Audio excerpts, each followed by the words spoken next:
Good morning, it's Monday, September 15th, 2025, and you are tuned in to Daybreak Live on Dominion Television. I am Samson Balogun. And I'm Anolo Akboido. We're kicking off this brand new week and the middle of the month with engaging, insightful, and refreshing conversations to power your day. All right, we'll begin with Daybreak, and today we are spotlighting a key development. No need for separate team to operate bank accounts, says an FIRS official. We'll break down what this means for individuals and businesses. Right after that, it's your weather reports coming up straight up, helping you to plan your day with the latest updates across Nigeria and beyond. Then it's Daybreak News, bringing you the top national and global headlines delivered by Anolo Akboido this morning. Next up is newspaper headlines and analysis, where we unpack the major stories on today's front pages with depth and perspective. Joining us as analyst this morning is Dr. Babatunde Babasanya, a seasoned public affairs analyst who will help us to make sense of the major stories breaking. And of course, on our big story this morning, we zero in on River State politics, the anticipated return of Sinemala Ifubara, substantive governor or toothless bulldog. That topic is fascinating. Anyway, our guest, APC stalwart Honorable Mola Jaolaoye, will be sharing his insights on what Fubara's return could mean for governance, politics, and the balance of power in River State. And to wrap things up this morning is TrendWatch, your guide to the biggest updates and buzz on social media. Remember, you can be a part of the conversation through all our social media platforms. We're live and your thoughts matter. So settle in, stay tuned, because Daybreak Live just starting right here on Dominion Television. Thank you for joining us. Good morning to you. Good morning to you. This 15th day of September. It seems like a good one. The year is running to an end so fast. Right, and of course the month is actually somewhere in the middle. Right so for Syrians, they'll probably be saying, okay, that's it, that's it. Almost there. Just keep pushing. Just keep pushing. You're almost there. Okay, there's something really interesting to talk about this morning, and that has a lot to do with the recent press release by Arabirin Aderonke Atoyebi, the technical assistant on broadcast media to the executive chairman of FIRS, Zacchaeus Adedeji, saying, look, you do not need a separate tax identification number to operate your bank accounts. As long as you are registered already, nobody's going to stop you from operating your bank accounts. Remember, a few days ago, some people, there were rumors online that, from January 2026, will stop you from operating your bank account, and then you will not have access. And then people are trying to see, is this going to be another bureaucratic, kind of a situation that Nigerians will find themselves having to queue at, of course, tax offices to register for tax identification numbers, just like it happened when people were trying to get their BVN, their NIN, and all of the NNNs. And then, of course, it's more or less like, are we going through this process again? But then it has been broken down somehow. You do need, to be, as long as you are registered, you have your tax identification number, you don't have to be at the bank to tell them, look, I have 18. All you have to do is to just register. They can source it from your NIN, your BVN, as long as you are registered. I think it's also a good development in the sense that they've also considered an average Nigerian to say, okay, we're not going to make it, like you said, bureaucratic, a long process, all of the, people do this.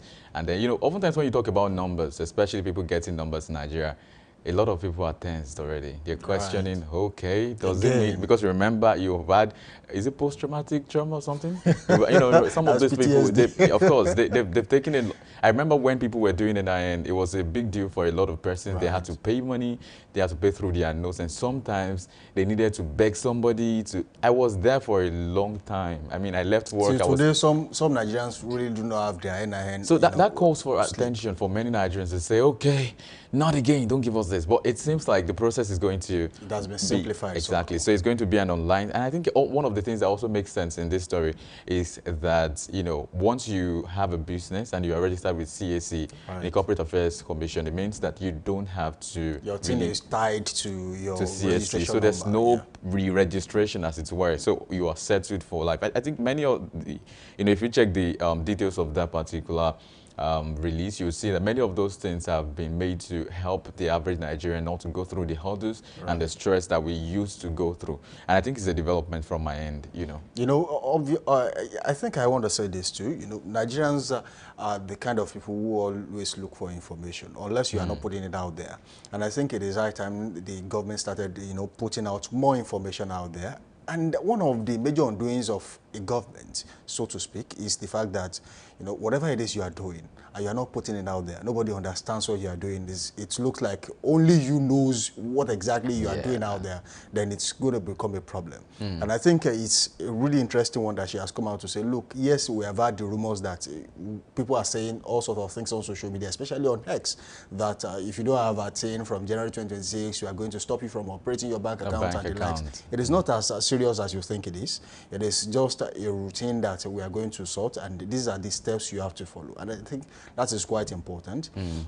Aside from, are using a personal page to actually handle this on X, I think the FIRS should also come on board and say, look, there should be sensitization. That's why we have a National Orientation Agency. This is the job of, because there are too many Nigerians out there who don't even go to X. They don't even know what's going on right now. And then when the time comes for them to actually, present a tax identification number, they are not there, they don't even have the information. So it's very important to carry everyone along, including those who don't have access to smartphones. And they have bank accounts. So what will happen to them in the long run? Because as it stands, Nigerians are, let me put it this way anyway, Nigerians are the kind of people that will wait till the last minute before getting things done. Then you see people rushing. Oh, I have to do. You remember the case of, BVN that time?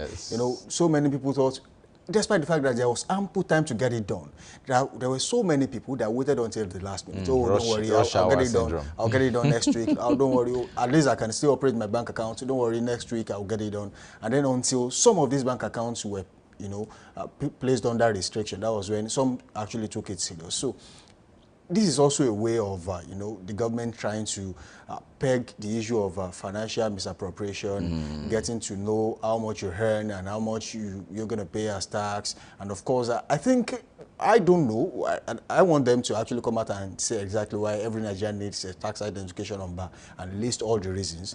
But I feel like some people pay tax and they don't even know they pay tax. As long as you buy things with your card, and then you pay what we call the value-added tax, the VAT, automatically you are paying tax. But does the government recognize that you are paying tax? I don't think so. I think you took something out of my mouth. I wanted to say we should probably give a thumb up to the NOA for this. Of course, it seems like they are now doing what they should do, especially in disseminating this information and rightly on time, because that's as important as the information, being prompt, being at the right time. I also wanted to say also that my question would be that, are we sure this is the last of the phase of the numbers? Because it might just be that someday we'll wake up and then say, after tax, what else should we do? So there's something else they are doing in the US, so let's bring it down. They say, okay, there's another number. It's called something identification number, and everybody has to bear one. So will this be the last, or should we say that? Because we've also talked about having multiple cards, having multiple numbers and identification system. It's quite a big deal. It's quite a stress on every other person. How do you carry all of those things? It's too much for you to carry. When in developed countries you have just one or two that would represent everything you've done. I mean, you could also see every of those details, your tax history and all of those histories. You see it right on that particular platform. When are we going to get to this point? Or instead of having this, how do I put it now? Like having it dismembered, different. I think the idea, which I have, is that I think it should be harmonized one way or the other. In the US, you have what we call the social security number. You know, every United States citizen has one, and of course, if you live in the US, you'll be identified by one. So I think that is what we should do here. We have too many means of identification. There is a number on your international passport. Yeah. When you get a driver's license, it's a means of identification in Nigeria. Yeah. You have an NIN, you have the BVN, and of course, the newly introduced tax identification number. And of course, the place you work too. The place you work, you probably have your own. It's a 13-digit number, actually. Yeah, so 13. automatically, you have another set of numbers, you know, packed somewhere in your jota, in your... And some people, they wrote it in their head. Some put it in their head. And it's becoming too much. You know your BVN offhand, you know your NIN offhand, you are putting your tax identification number right there. And there are so many other things to think about, especially as a Nigerian. So I just want to believe that, can we just harmonize these numbers, put it in just one piece? Yeah. And what that also means is the fact that, you know, you are also coming back to say we are going to have a new number that harmonizes everything. So it's an issue of numbers there. But I think it's the issue is because every government that comes in has an idea.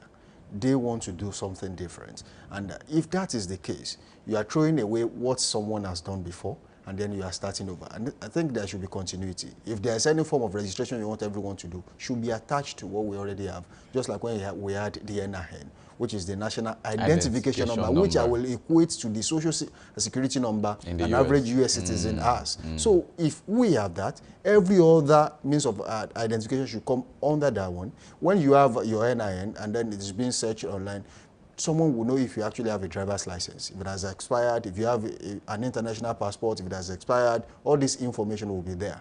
I think that will save Nigerians from the stress of going to register for this, for that, and for the other one. And speaking of what you've said now, it makes more sense because one of the problems we've been having in the country is that there is something called the lack of data. Right. How many persons are in Nigeria? We don't know. Absolutely know. We only have a guess. About we have 250 million Nigerians. Yes, but some will say 220 million Nigerians. Exactly. So there's no actual figure to that. So we need this data to have at least, we must know how many persons are in Nigeria, how many persons are in Lagos. Lagos is the smallest of states in the country, right, with 3,000 kilometers square. You know, and if you consider that to the largest, which is Niger State, that's about, Niger State is about 70-something thousand, and you could see the difference. But we have more people in Lagos State, for example. Ibadan is way bigger than Lagos. We have more people in Lagos than in almost every other place, maybe except for Kano and some exceptions. But, you know, all of this put together would help us to say, okay, so how can we number our people?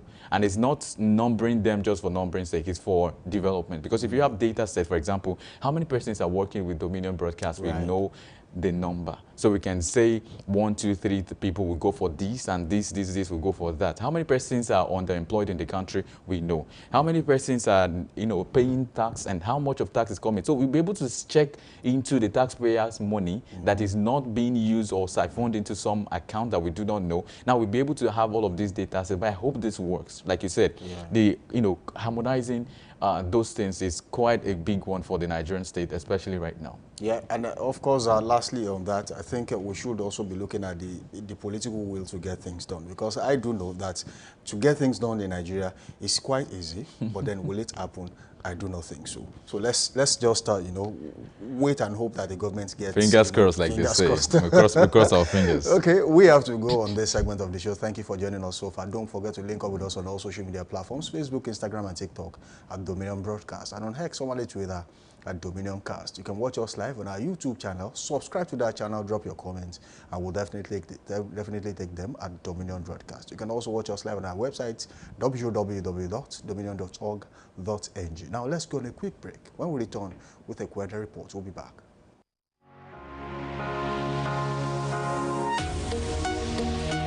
Live from the heart of the action. Welcome to the nerve center of Next Level Broadcasting.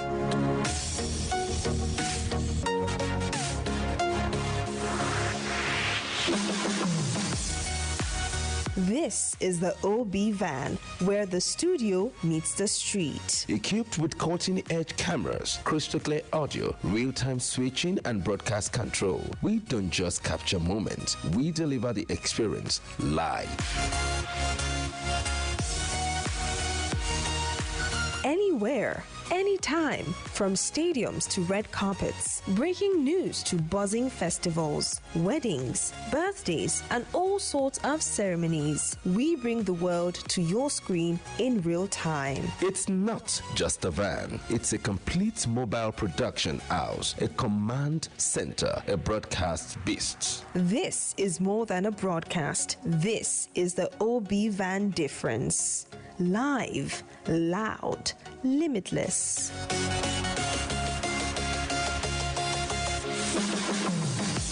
Ready to go live? Like never before. Book the OB van today and take your event to the world. One powerful broadcast at a time. To book, call 0705 506 1061 or 0916 101 1061. Email marketing@dominion.org.ng or visit our socials on Instagram @Dominion Broadcast. Dominion Broadcast, your channel of choice.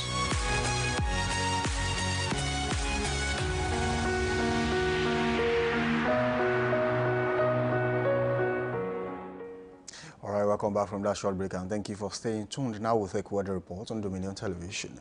All right, this morning we head straight to Ondo, Ondo State, and that weather report right there currently feels like 23 degrees Celsius, and later in the morning it will rise to 25 degrees Celsius, and it will be cloudy right there. And by afternoon there will be thunderstorms right there in Ondo State, and at 26 degrees Celsius. Later in the evening there will be showers in Ondo at 23 degrees Celsius, and overnight there will be few showers right there in Ondo and at 22 degrees Celsius.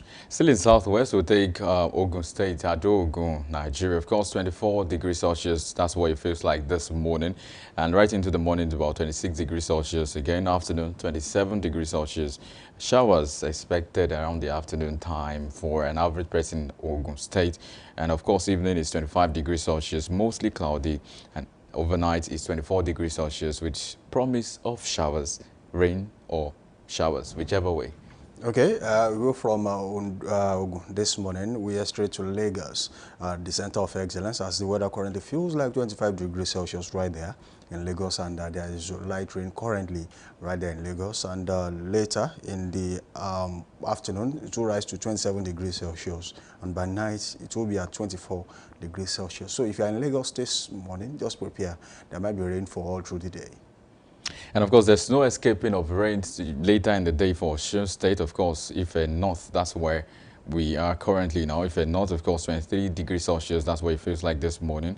And right in the morning, we have about 25 degrees Celsius, and then increasing in the afternoon to 26 degrees Celsius, coming down by 23 degrees Celsius, and a promise of shower in north, of course, Osun State, and overnight 22 degrees Celsius, showers again. People need to get your blankets close by. Right, that's right. And in Ibadan this morning, the ancient metropolitan city of hospitality, weather currently feels like 23 degrees Celsius right here in Ibadan. It will be cloudy right there in Ibadan. Of course, it is cloudy, and so later in the day it will rise to 28 degrees Celsius, and by night 22 degrees Celsius right there in Ibadan. Dew point is expected to be around 23 degrees Celsius. Humidity at 96%. So if you are in Ibadan, prepare for that this morning. Enugu currently feels like 24 degrees Celsius. And of course, in the morning, we have 26 degrees Celsius, mostly cloudy.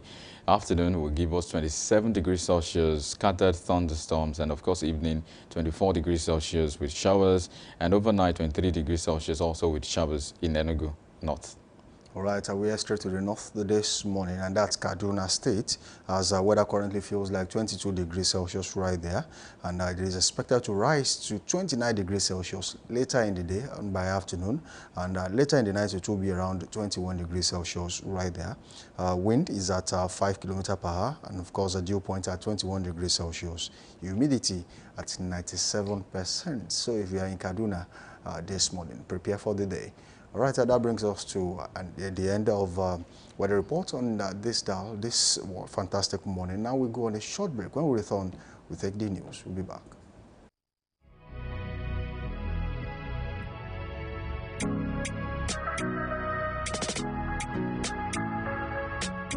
Need a professional space to bring your vision to life? Dominion Television Studios offers state-of-the-art facilities perfect for your next broadcast, commercial, corporate video, or live event.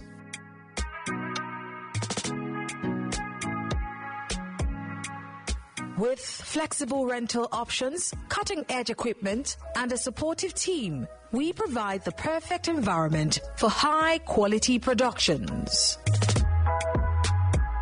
Unleash your creativity. For bookings, email us at marketing@dominion.org.ng. Call us on 0705 506 1061 or 0916 101 1061. Check us out on Instagram, Facebook, LinkedIn, and TikTok at Dominion Broadcast and on X at Dominion Cast. Book your space today. Dominion Television, your channel of choice.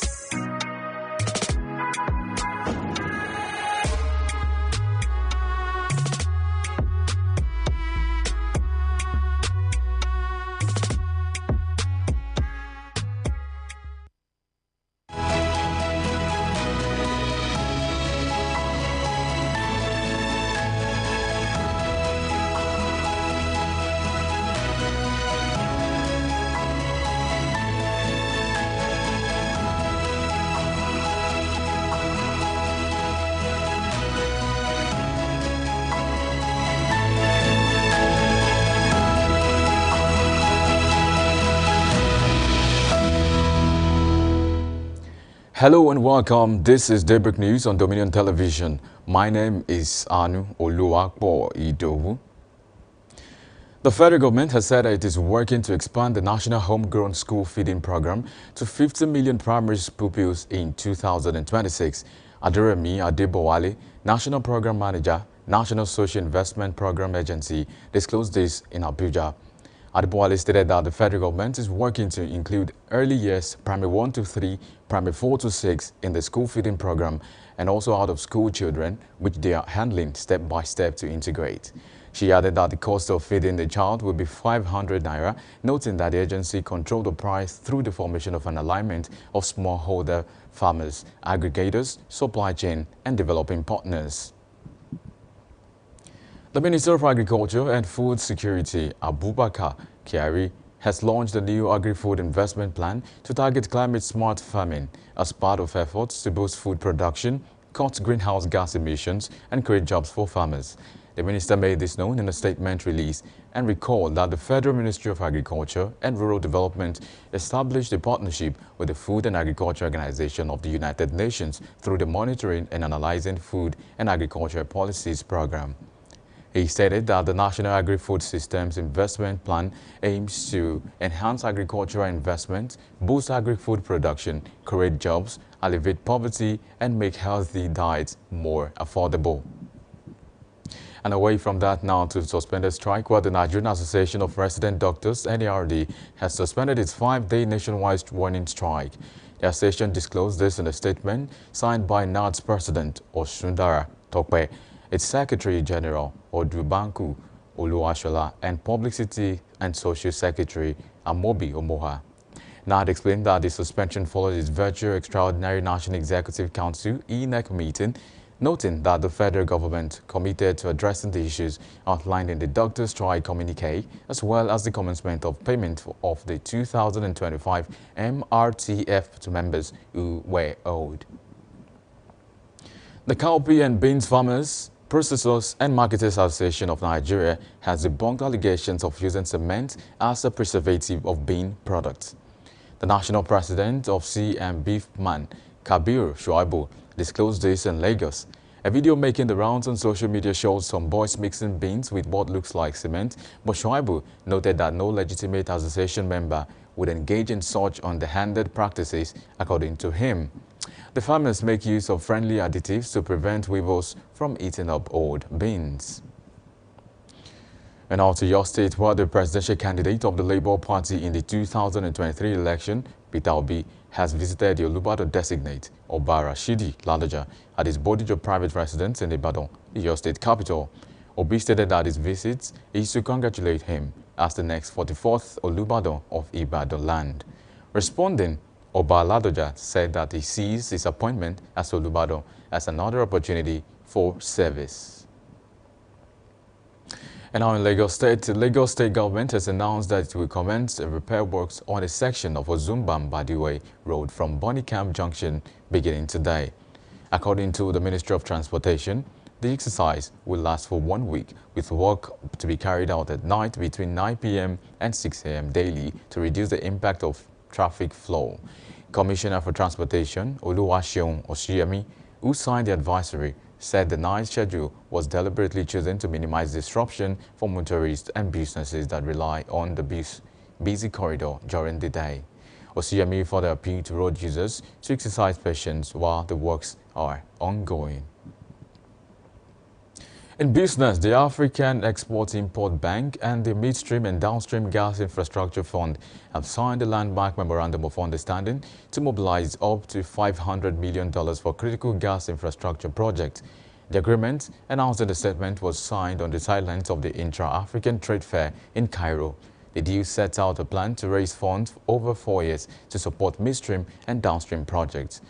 Afrexim Bank will also provide credit risk guarantees to encourage investment in local gas development, with both institutions to establish a project preparatory facility and capacity building programs to strengthen technical expertise and ensure bankable projects reach final and financial close.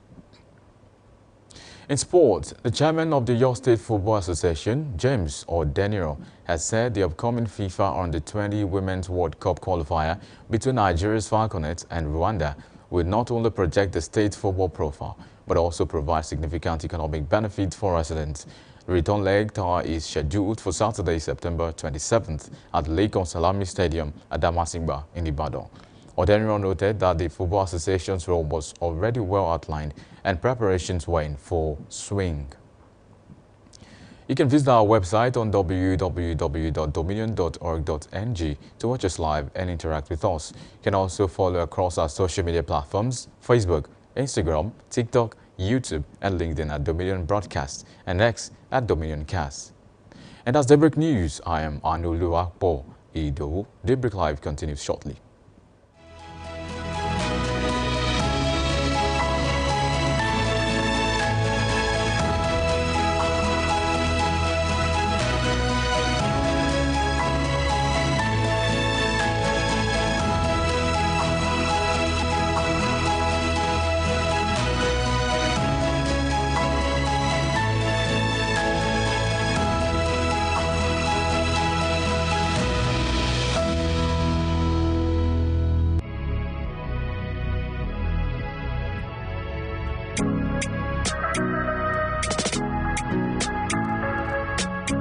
Need a professional space to bring your vision to life? Dominion Television Studios offers state-of-the-art facilities perfect for your next broadcast, commercial, corporate video, or live event.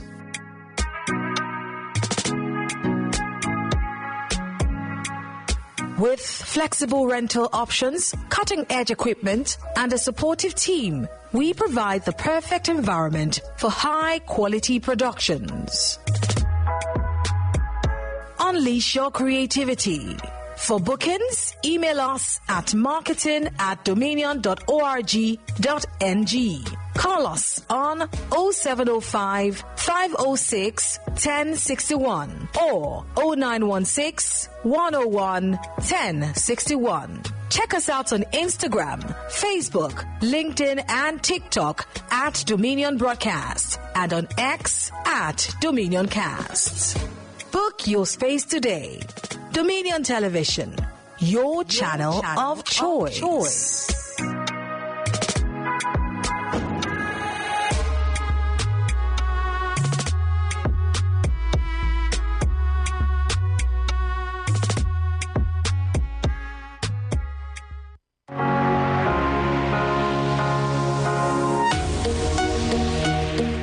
Live from the heart of the action. Welcome to the nerve center of Next Level Broadcasting.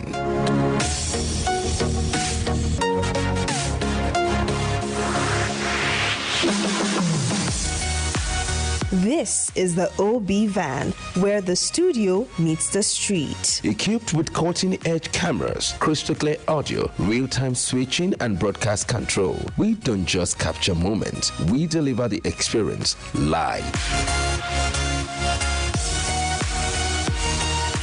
Anywhere, anytime, from stadiums to red carpets, breaking news to buzzing festivals, weddings, birthdays, and all sorts of ceremonies. We bring the world to your screen in real time. It's not just a van, it's a complete mobile production house, a command center, a broadcast beast. This is more than a broadcast. This is the OB van difference.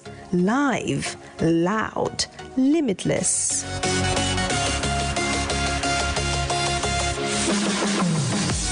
Ready to go live like never before? Book the OB van today and take your event to the world. One powerful broadcast at a time.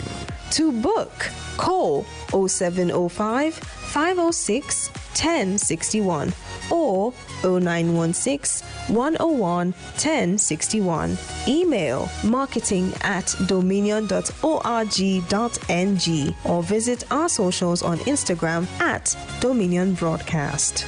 Dominion Broadcast, your channel of choice.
Well, thank you for staying with us. This is Newspaper Headlines Analysis on Dominion Television, Ibadan. My name is Oluwayemi Adelako. This morning we have quite a number of headlines, but let's take it from the Guardian newspaper. I have this one that says, back to school, parents struggle with steep tuition hike as schools wrestle rising OPEX. I think it's a big issue because a lot of parents, a few weeks back, have been complaining about how they need to buy new textbooks, how some schools are complaining that, okay, the younger ones cannot use the same textbook that still like older siblings used before. And so these are the issues that we've been talking about, even here on Dominion Television, that maybe it is time that schools begin to look at how they can ease these burdens on the parent. Yes, some persons can afford to buy new textbooks for their children, but some would love them to use the ones that their older siblings use, because apart from the textbooks, we still have to talk about the tuition fee. This is new term now, and we all know that most schools like to increase the tuition fee of students, and so that is another thing, another issue that we need to look at. But then can we start from textbooks? Can we start from, telling the parent the ones that are compulsory? If you can buy all, I think that's okay. But for people who cannot afford all of the textbooks, they can just buy the ones that are necessary. That's the student or their children will be needing at a time. Away from that headline, let's also check this one that says, Akpabio urges Nigerians to tarry, says Tinubu's reforms will bear fruit. Don't forget that, a few weeks back, the president said that he's been able to reduce corruption, he's been able to stabilize the economy, and a lot of Nigerians do not believe that. They think that Nigerians are still grappling with a lot of things. People cannot really, eat the way they're supposed to eat, fuel prices on the high side, and a lot of things that Nigerians have complained about. However, the Senate President Akpabio is coming out to say, can Nigerians be patient with President Bola Ahmed Tinubu? And another defense is the fact that, the president is just 2 years in the office, and of course, he has 2 years, to run before the end of this tenure. So they are saying that we should be patient, or Nigerians should be patient with President Bola Ahmed Tinubu, and of course, give him time for some of his reforms to materialize, and of course, yield positive result. Because one of the things I also mentioned is the fact that some reforms will take time before we can begin to see the benefits of that reform. So we should keep calm. Nigerians should be calm, and of course, give the president time to work on these reforms. Away from that headline, let's also check this one that says INEC offers tax and credible post to avert protests. And let me link that to another headline that I read, yesterday night through this morning, talking about the Catholic bishops complained bitterly about the 2023, presidential elections. They also noted that, the election was marred by corruption, by fraud, a lot of things happened. And the INEC, came out to say that, okay, the position of the bishop, is not good at all. And there's a word that they used, the INEC came out to say the position of the bishop is ungodly.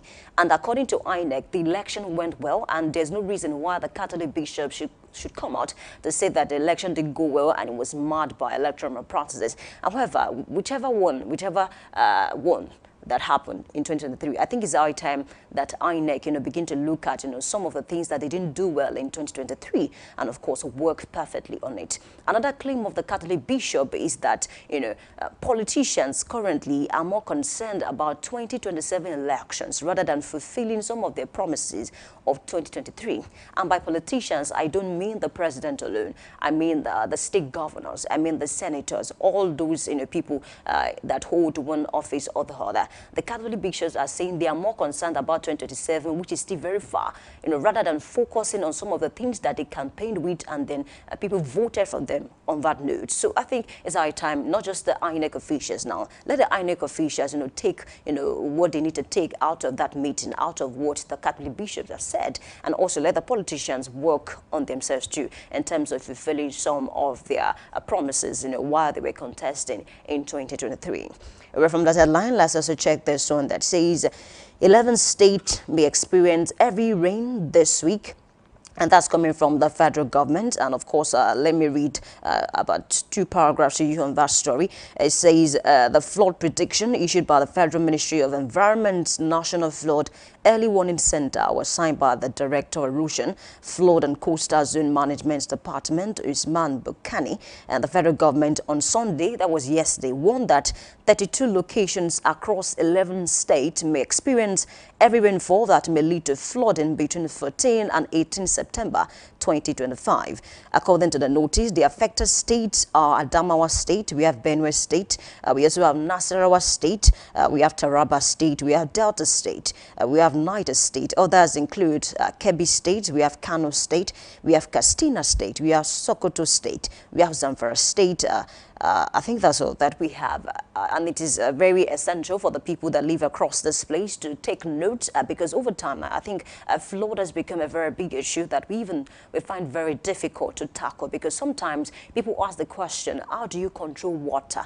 But then I think the federal government and of course the people living in these places can find the way, to keep themselves safe, because there are certain things that we should not do, even if we live in an environment that is prone to fraud. There are certain things that we should not do, even when we notice that rain is about to fall, we can put some measures in place to not, pour anything outside when the rain is falling. Do not do this, do not do that. If you can help the government in that area, I think we can find a way to reduce this issue of flood. So in this 11 state, it is essential that we take, very intense, measures to make sure that we do not become victims of flood again, because we've lost enough Nigerians on this issue of flood. Away from the story, let's also check this one that says, experts divided over Fubara's return as emergency rule expires this Thursday. Honestly, I think we've been on this Fibara's issue for quite a number of time now, about 6 months, and that will end this Thursday, September 18. Do not forget that just recently, Wike, Fibara's principal, came out to say that, Fibara will come back September 18. A few days after that, we were hearing rumors about the fact that, there might be an extension, that is, Vice Admiral Ibas might be asked to continue, maybe for a few weeks or few months. I even heard, rumor, so a lot of things that we hear on social media these days, that he might be asked to still wait until next year, January. However, it's not looking like that because, there was a farewell service, for Vice Admiral Ibas. And of course, Wike shown that, service, including Fibara himself. And people are asking a lot of questions. Is it like there is no cordial relationship between these people? Is it still based on the issue of, okay, we might ask Fibara to still step down, and of course, Vice Admiral might continue? The defense is this. Based on the report I've read on this matter, that they want Vice Admiral Ibas to continue some of the projects that he started. Don't also forget that I have some riders on this newspaper this morning that's talking about the fact that residents of River State are complaining bitterly that while Vice Admiral Ibas was the sole administrator of that state, there was some money that he spent anyhow, a lot of things that he needs to account for. They even said Tinubu, the president of this country, should probe him based on some of the decisions that he made while he was the sole administrator of the state. Away from the story, let's also check this one that says Aregbesola condemns the APC's economic policies. On this note, I think this is not the first time that the likes of Aregbesola, El-Rufai, Amechi will come and condemn some of the APC's policies to say it's too harsh, this and that. And also over the weekend, a very popular politician in this country said if Aregbesola is the one that ADC is trying to put to the public as one of the major persons in ADC, then it's a failed, situation already. And of course, because he said that most Nigerians do not see Aregbe as a very credible person based on some of the posts or positions that he's had before now. Will that stand or not? Let me also mention to you that over the weekend, Aregbesola also said that ADC will come and take out President Bola Ahmed Tinubu from the office come 2027. And away from that, he also said ADC will win most of the election, come 2027. Okay, I think it's time we take a short break and, of course, take a look at some of the major headlines that I've read to you this morning. Please stay with us. We'll be right back.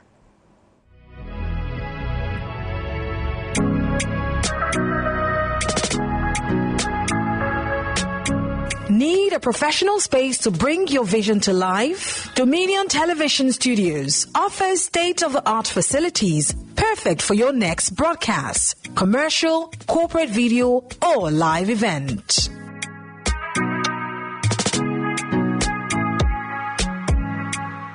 With flexible rental options, cutting-edge equipment, and a supportive team, we provide the perfect environment for high-quality productions.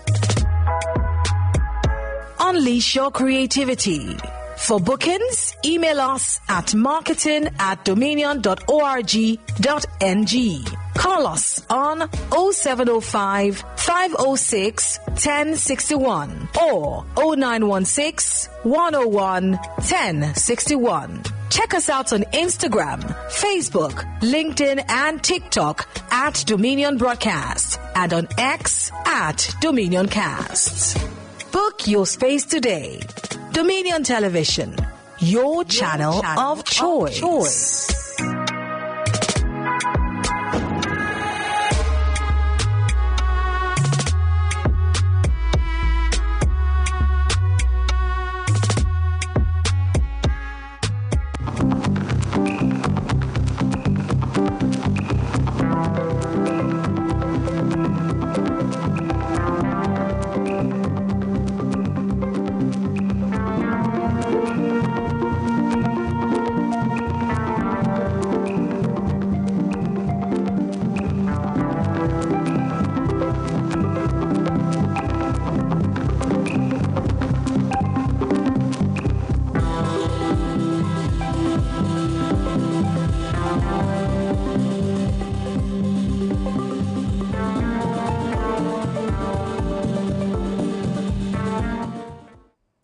right, I welcome you back. Thank you for staying with us this morning. I have with me in the studio Dr. Babatunde Babasanya, a medical consultant and, of course, current affairs analyst. Welcome on board this morning. Thank you very much. All right, great to have you. Thank you. Let's start from this headline that says, back to school, parents struggle with steep tuition hike as schools wrestle rising OPEX. And on this story, a lot of parents a few weeks back have been complaining bitterly about how they need to buy, a lot of textbooks. And of course, most of them are even saying, can the school help us so that, the younger ones can use the textbook of the older ones? And of course, they can make us, they can tell us if they don't need to buy all of this textbook, just, they can buy the ones that are necessary. And apart from that, this is a new term, and most schools, they like to increase the tuition fee of some of the students. What do you make of all of this? Don't you think it's high time these schools begin to look at how they can ease the burdens of parents in this country? No, not really. Okay. Why? No, not really. Why? So you don't know that the owners of the schools too are parents. Okay. And they have to make ends meet. They didn't set up the school because of humanitarian. Okay. The schools that were set up because of government needs to educate are the public schools. But nobody goes to the public schools now because government has embarrassed itself in the management of public schools.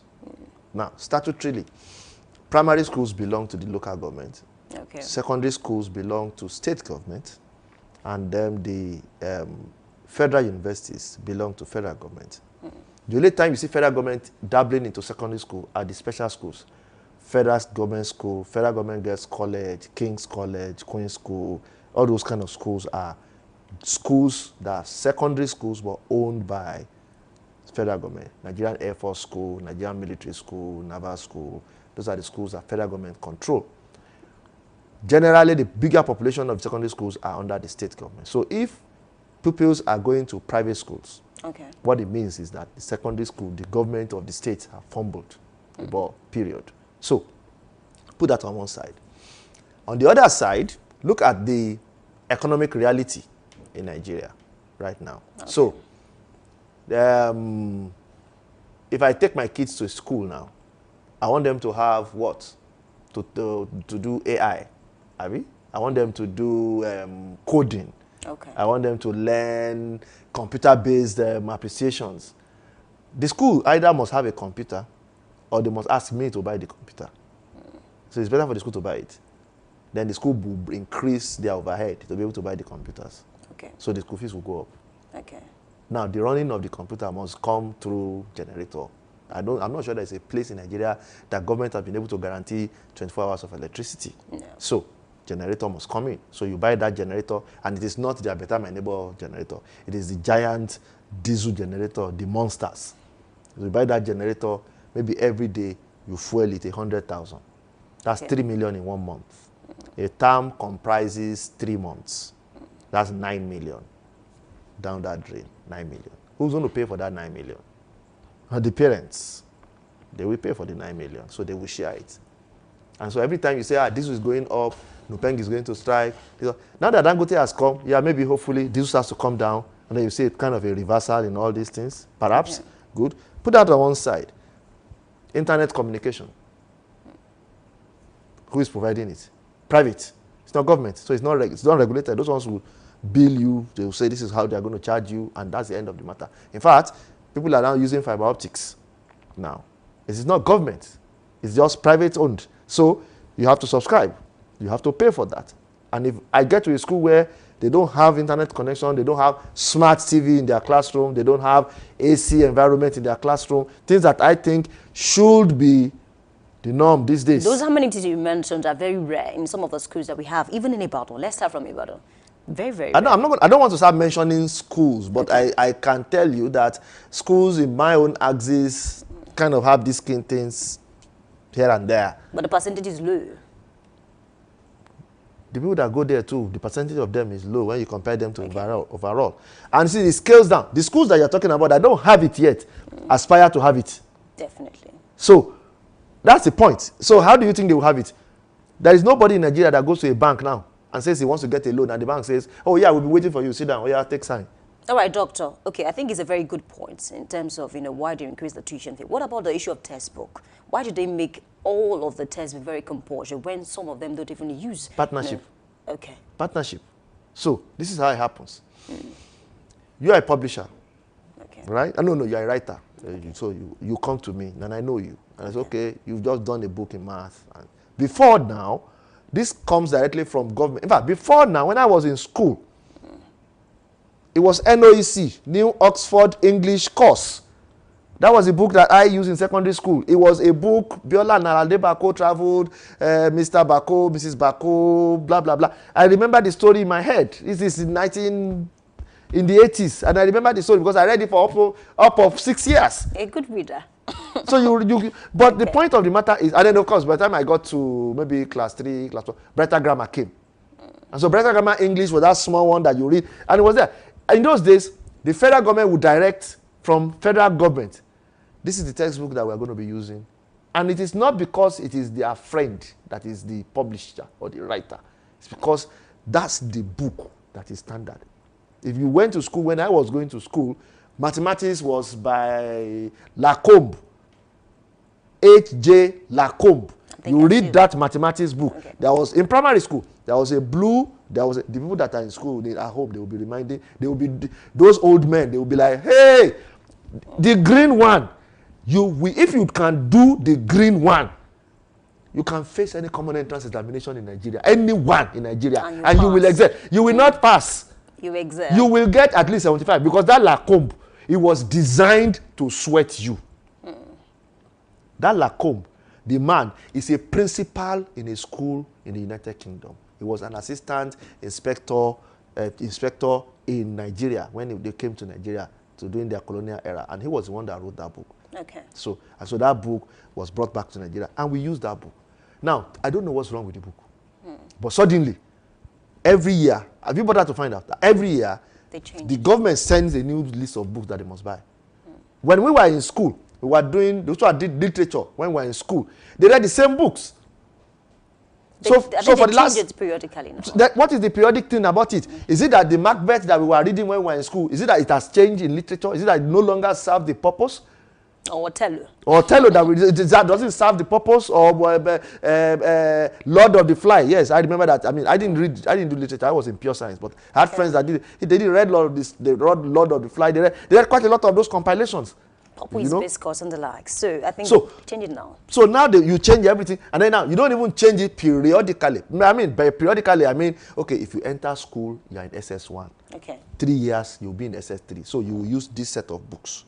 Okay. Now, this new set that is coming into GS3 that's going to SS1, maybe they will use another set of books. In that way, you can guarantee that if you are following yourselves, maybe SS3, SS2, you can use the book and pass me down. Use the book and pass. That was why this concept of pass me down worked when we were in school. But it's not working. It can't work now because by the time you come back to school now, half of the books have changed. Okay, I was a literature student, and I think I was part of that because while I was in SS1, I was reading some literature books, and when I got to SS3, I had to read new ones. So these are the issues. So this is the fault of the government. So it is government that's directing that these are the books. So if government wants things to settle until tomorrow, this is where you see ANCOPS, the All Nigerian Council of Principal Secondary School, meet with directors of education, and they sit down and say, okay, you know what? This is what we are looking at. This is what we want to achieve. These are the books that we have seen. Everybody will go and read the books. It's not that the government just brings the book. Everybody will have read the books, and everybody will have been able to say, okay, this book answers the question that we want to ask. So let's give it to them so that the kids can read it. They will derive this from that. They will derive. Those of them that read it, because my brother read Macbeth, and he used to use me as a sounding board. Okay. I practically have crammed like 1/3 of Macbeth because he used to sound me with Macbeth. And so anytime I'm in the midst of all these pure science students like myself, and I want to show them that, I mean, Aboki tight now, me too, I start quoting Macbeth. And then, of course, the non-science students will be like, but boy, bad, Macbeth. That's the joy of that education. That even in the family, you are able to relate with your brother. Gochenglion was a geography book that we read. I remember. I think you function as a journalist because a journalist is supposed to know a bit about everything. But since those days, those are the best students in those days who, by compulsion, you must go read medicine. Okay. So that's how I found myself walking the path of medical profession. You know what I mean? So I mean, heart and humanities, and of course, I like a bit of medicine. So you see, you can see all that. I mean, when we were in school, Nelcon and Parker was the Holiday was physics. Nelcon and Parker was chemistry. When we were leaving school, I left secondary school. I think the year after we left, Ababio brought his own chemistry textbook from Ghana, and then the federal government adopted it. So quite a lot of the kids after me, when they were talking about it, they say, oh, it was Ababio. So I had to go back and read the Ababio so that I could teach what was in the Ababio. But before that, it was Nelcon and Parker. We read Holiday physics. We read Channon and Smith was mathematics. That was from class 1 to class 5. There is no story. It was Channon and Smith, and they made it for every year. It was Channon and Smith. So we say you want to buy mathematics book, it was Channon and Smith. So that you can hand over, the 5th generation can hand over to the 1st generation. It doesn't change. That's good. And the books were standardized. Hello, now we are here. 21st century. Either you tell us, Kuku, go online and download the PDF format of this thing so that you don't even need to buy them. Honestly, I think the government should work on that. Okay, away from this story, because of time, I would have loved us to stretch, but then because of time, let's talk about another headline that says INEC orders tax on credible polls to avert protests. And I read a story where the Catholic bishops, said to INEC that, you need to work on what you actually did on 2023, because the 2023 elections was marred by, a lot of fraud, electoral malpractices, and of course, most politicians are focused on 2027 elections rather than, fulfilling some of their promises that they campaigned with in 2023. What do you make of that? They didn't campaign with any promise in 2020, anything. But then we read some of the manifesto. Okay. What about their manifesto? Which manifesto? Did you see anybody have manifesto? They did. Who interrogated the manifesto? Go and look at the manifesto of APC, and look at the manifesto of PDP, and look at the manifesto of Labour. Similarities, Everybody's talking about the same thing. Yes. The Nigerian problems, we're not very secretive about our problems, though. We need light. Are we? Okay. We need good roads. We need empowerment. We need our hospitals to function. The schools to function. So pick one or two, make it your own manifesto. Hello, you are done now. You are good. So you will pick road and light. That one will pick hospital. And if you want to interrogate manifesto, this one I will blame press. It is not what they said they will do. No. Any clown can come out and say, I will take you to heaven. How do you intend to do it? What are the This is the 6th year of this governor in Oyo State. Nobody has come out to say this is one policy that he has brought. Not that he tarred road. It is the government's job to tar road. The tarring of road is a continuous job. Section to the Oyo State Road Maintenance and the Ministry of Work. They are the ones that are in their budget to say, okay, this 2 months time we will tar that road so that we just repair the road. If you go outside Nigeria, that's what they do. You pass this road today. When you are going back in the evening, you see that they will have barricaded some part of it. Sometimes they will divert the road, so take the other part. By the time you are coming back, they will have resurfaced the road. They just do that periodically. That's not the mayor's job to now come and down grandstand and say, we are commissioning this road that we have just newly resurfaced to the glory of God and the benefit of humankind. No, Nigeria, we need to lift ourselves out of that cycle. How do you want to change policy? You know why we remember Awolowo? Policy. We will do free education. Free education. That's a policy. It's not that. It's a policy statement. We will do free education. How do we do free education? We will tax all the women who had hitherto not been taxed before in Nigerian history. We will tax them half as much as we are taxing the men. The money that we get from there, we will put into schools, and then we will start in free education. How do we get more teachers? Anybody who has graduated with either a grade 1 or a grade 2 or whatever, we will go put them back in secondary school, in the primary school, and they will teach.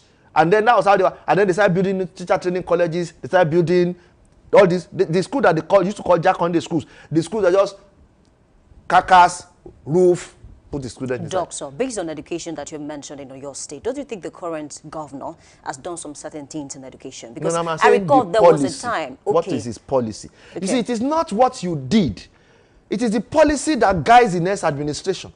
So I'm going to get to the governorship state and say, okay, what was the policy on education? The policy on education was to educate towards this. Is it to increase capacity in artisanship or something. You need to increase the level of doctors and lawyers and career people. You need to increase. What is it that the policy in education is focusing on?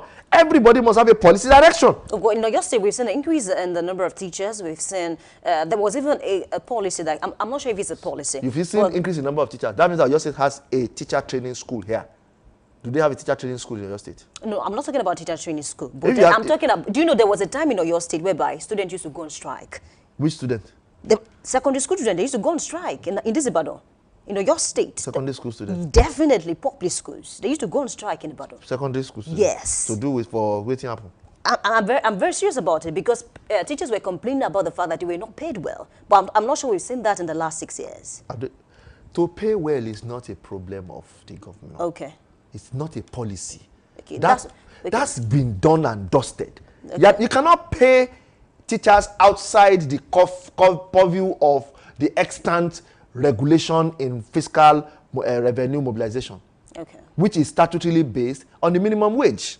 Okay. Don't forget, everybody gets a function of the minimum wage. Okay. So the moment the minimum wage was increased from 18,000 to 30,000, everybody goes there. Okay. The moment the minimum wage was increased from 30,000 to 70,000, everybody must go there. Now, no governor can come and say, I am paying more money to you. No, in my time, the minimum wage moved from X to Y, so you comply. Simple. Not that you woke up in the good news of your head and say, I am increasing the minimum wage in my state to that place. That's when you now decide. That's when you now make it a policy. Our policy in your state shall be every 2 years, we will review the minimum wage with intent to raising it so that we can meet the current inflation protocol. Just like how other states have done, trying to I'm not sure, I'm not going to, but I'm commenting that that's what you do. That's the policy. Okay. Now the policy then becomes something that everybody now works on. Okay. You understand? If my policy in health is to be, I am going to ensure that the primary health cares are going to be functional. And I believe by so doing, 85% of health challenges in Oyo State will be sorted out. That will be my policy statement in health. That is what I will tell my commissioner. That's my vision. Actualize it. Now, what's his vision? That he has encoded in a policy statement. If we can find one, then we can interrogate whether he has failed that or he has succeeded. Without his policy that we can see, everything that he does, he can then come and say, I tarred that road, and then I tarred that road, and I paid those people. Let us also add to the fact that he is the governor who has collected the money that he has collected. 500% increase, actually, in terms of revenue. There are some governors that throughout their 4 years tenure, they didn't collect the money he collected in 1 year. They couldn't collect it. And those governors did something too now. They tarred road now. Akala tarred road now. Abi, did Akala collect this kind of money? Didn't Ajimobi to do something? Did he collect this kind of money? And so he now comes out and say he did the same thing that Akala and Ajimobi did, but he collected ×5 of their money. And are we not going to be looking at him that they did ×5 of the road? Akala Shah did Mokola Bridge. Is that not a signature?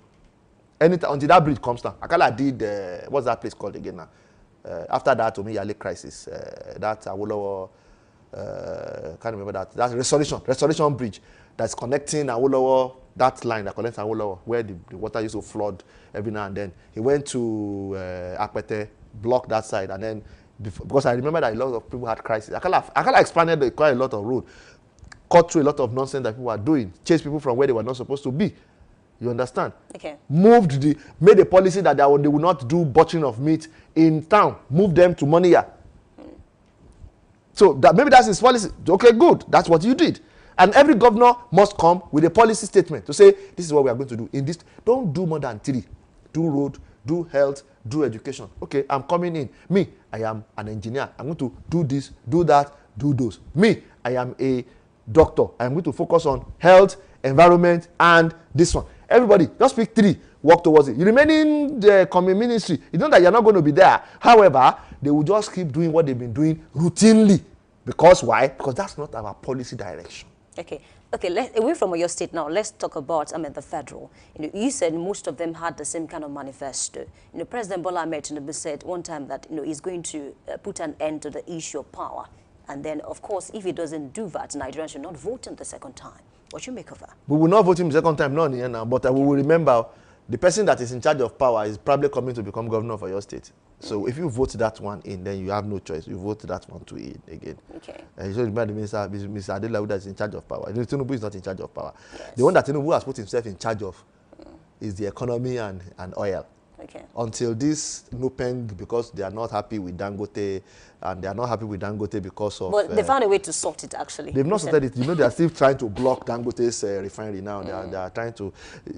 I can understand. You see, when you hit a snake on the head, and it's trying to die, okay. They don't die easy. Things don't die easily. People don't give up life quickly. So NUPENG too is fighting to put mouth somewhere. Okay. So as long as they don't allow you to put the mouth there, it's going to do all this. This is just the terminal throes of agony that they can go through and cross crisis. After some time, they will settle down and life will just continue. However, floating of the naira is a policy statement. Subsidy removal is a policy statement.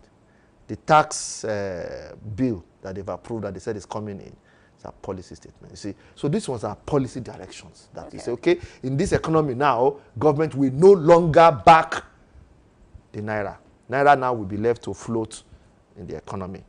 The crude for naira exchange with Dangote was a policy direction. Before that, it was supposed to be Dangote, you go get dollars, and then we buy crude, and then when we want to buy from you, you can sell in dollars too, in which case it will be criminal. However, so they thought around. Policy is what you use to capture a lot of things together and then just say, okay, this is what we're going to be thinking. This is our thought pattern nowadays. The attempt at Nigeria to join the BRICS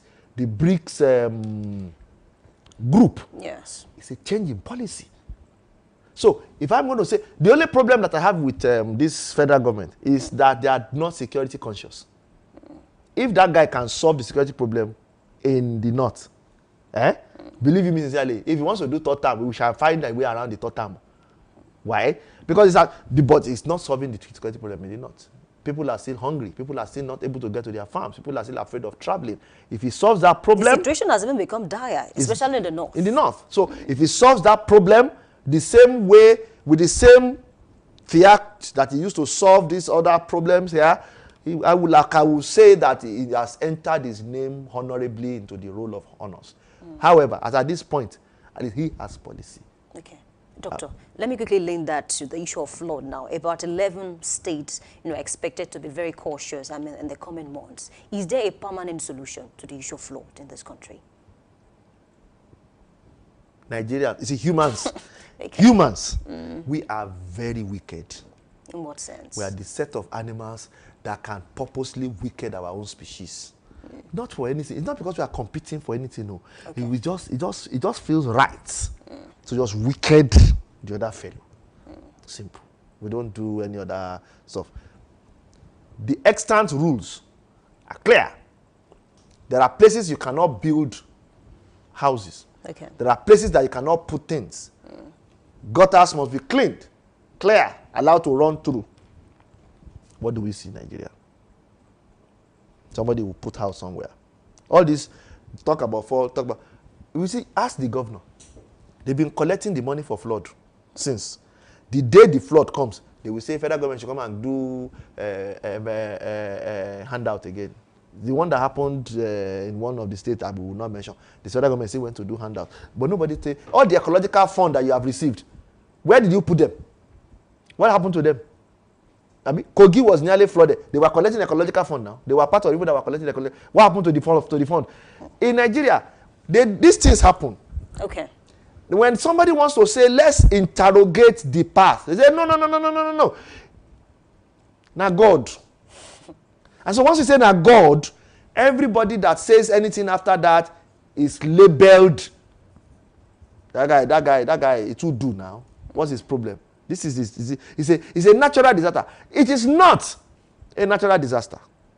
We saw it coming. We knew that the rain would come. We saw the rain. We knew the rain has increased in intensity.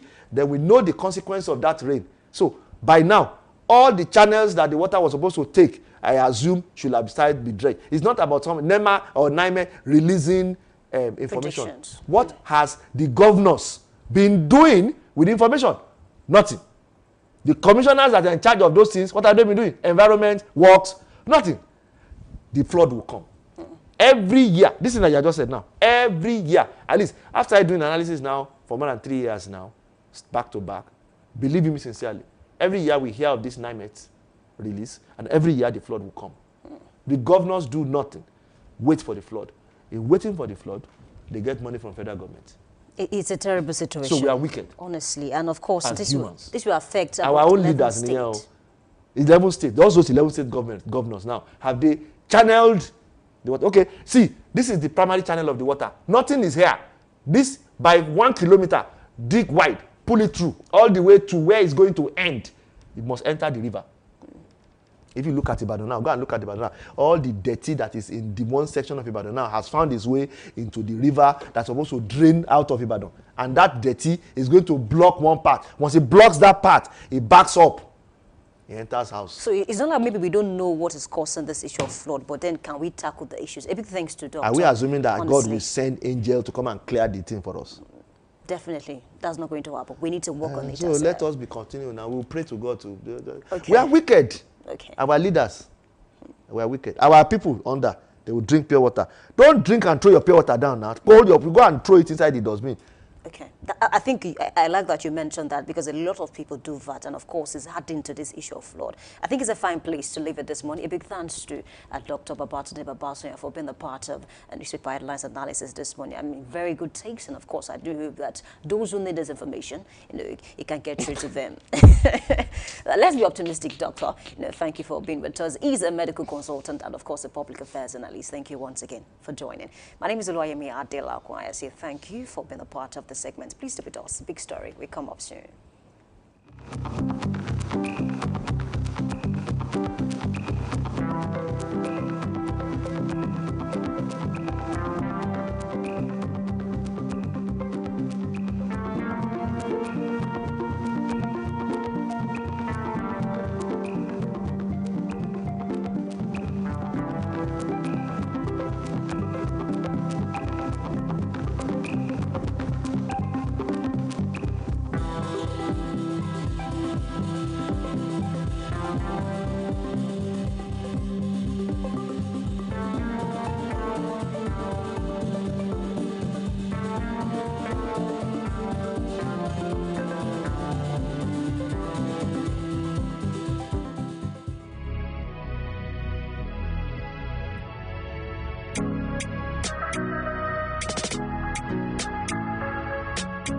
Need a professional space to bring your vision to life? Dominion Television Studios offers state-of-the-art facilities perfect for your next broadcast, commercial, corporate video, or live event.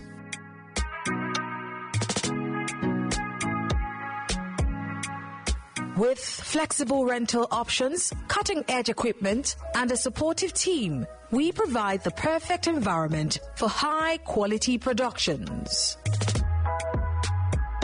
Unleash your creativity. For bookings, email us at marketing@dominion.org.ng. Call us on 0705 506 1061 or 0916 101 1061. Check us out on Instagram, Facebook, LinkedIn, and TikTok at Dominion Broadcast, and on X at Dominion Cast. Book your space today. Dominion Television, your channel of choice.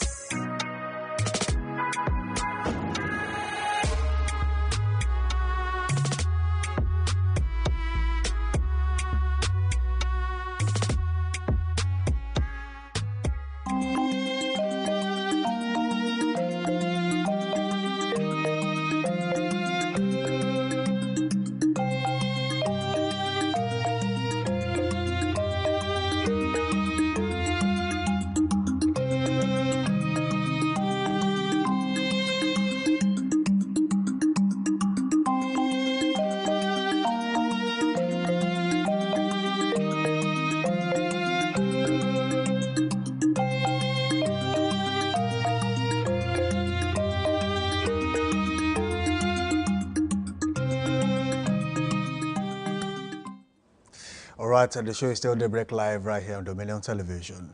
It is time for the big story. That segment where we shine the spotlight on Nigeria's most pressing issues, asking the tough questions and engaging the sharpest minds. And of course, this morning, our focus is on Rivers State. Politics on that theme, the anticipated return of Seminolayi Fubara, substantive governor, or toothless bulldog. Samson Balogun is my name. The Rivers State crisis has been one of the most dramatic chapters in Nigeria's recent political history. What started as a quiet tension between Governor Seminolayi Fubara and his predecessor, Nyesom Wike, quickly escalated into open confrontation. The battle lines were drawn between loyalty and independence, between grip of political godfatherism and the governor's quest to assert his authority. By March this year, the crisis hit a peak. President Bola Ahmed Tinubu declared a state of emergency in Rivers State, suspending Governor Fubara, his deputy, and the entire state legislature. In their place, a sole administrator was appointed to manage the affairs of the state, and that was in person of Ibokete Ibas. But that move only deepened the conversation about democracy, legality, and the federal overreach. Now, months later, Nigeria's eyes are back on Rivers State as Fubara is set to return to government house. The question is simple, but profound. Will he return as a substantive governor, empowered to chart his own course? Or will political compromises and conditionalities reduce him to a toothless bulldog, governing in the name, but not in influence? The stakes are high. For Rivers State, this is about leadership, stability, and the will of the people. For Nigeria, it is yet another test of how our democracy handles political crises, power struggles, and federal intervention. Joining me to break this down is APC stalwart Honorable Omola Jaolaoye. He will be sharing his insights on what Fubara's return really means for the people of Rivers, for the balance of power in the state, and for Nigeria's political landscape at large. Thank you for joining us this morning. Honorable Omola Jaolaoye, good to have you in the studio. Thank you for having me here, Samson. I'm delighted to be here. And for viewers at home, I say good morning to you all. Recently, there was a release, of course, a media chat by a former governor of Rivers State, who is now the Minister of the FCT, Nyesom Wike, saying Fubara is to resume this month, which is September 18th, if it doesn't change. And yesterday, Ibokete Ibas, who is the sole administrator, pointed to that direction as he was seen in church for Thanksgiving. Now, is it safe to say that President Bola Ahmed Tinubu is going to follow through and bring back Fubara for the people of Rivers State? Yeah, definitely yes, because the law guided us, and the law says that when there is no crisis and there is no up-if in any state that can even threaten the citizenry, there is no need for any state of emergency. So I believe President Bola Ahmed Tinubu is going to follow the law judiciously and to the way it should be. So I think Fubara is coming back. Last week, the presidency came out to say, look, the president has rejected some moves to extend Fubara's suspension in Rivers State. Now, in your own context, who are these people? Is it still Nyesom Wike, or there are other people who don't want Fubara to return to Rivers? You must know that it is normal in democracy, and it's normal in any kind of polity. People who are going to be progressive and people who are going to be in other way around. So there are a lot of people who's going to be benefiting from the fact that there is state of emergency. But we have to talk about law, whatever we are doing. Mind you, there is whatever we are doing.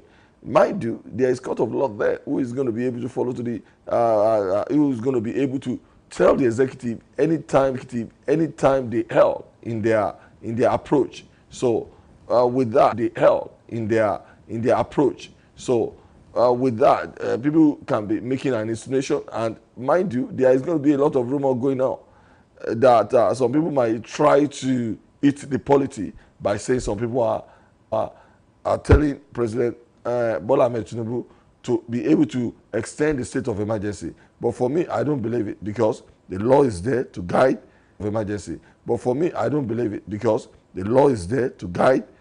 The arrangement in the first place to declare state of emergency in Rivers State was more or less like when you look at the claim was that there was unrest in River State, but we have seen place states. So comparing that to River State, was it politics or for the safety of the people? Able to, express their view, and their view is contrary to the law. This is not the first time we have seen a state of emergency being declared.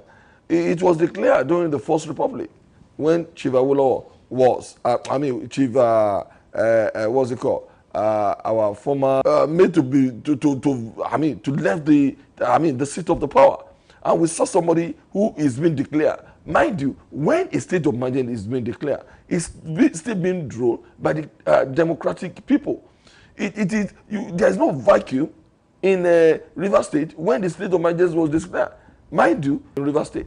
So I have never seen any vacuum. What was the result? At the end of the day, it said to the fact that the government, the executive doesn't have the power.